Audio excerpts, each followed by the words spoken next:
Hi, I'm Aditya Karkera and I'm going to show you that Mastercard is the better buy over Visa. Now my central argument is quite simple. Mastercard has superior managerial quality despite its smaller size and is better at responding to systemic shocks. I'm going to prove this with two metrics: A, asset growth, operational stability and management performance, and B, valuation and shock resistance. Let's jump into the first metric. Now Mastercard has a decent CFROI of 40.04, a high asset growth rate of 19.7, and astounding total share returns with a high HOLT score.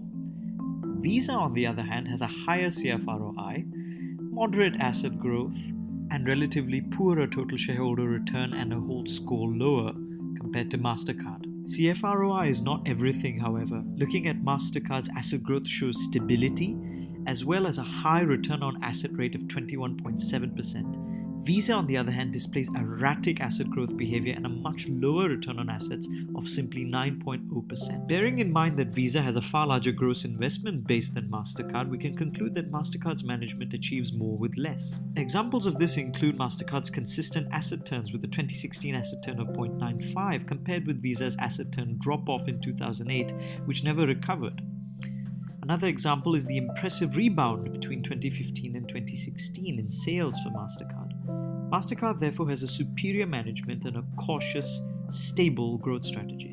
Moving on to the second metric shows us that while Mastercard is consistently upside and undervalued, with a high PE ratio that's mostly recovered from its 2008 fall and a low CFROI spread, Visa has volatile upsides and downsides, with a lower PE that's only partially recovered and a far more erratic CFROI spread.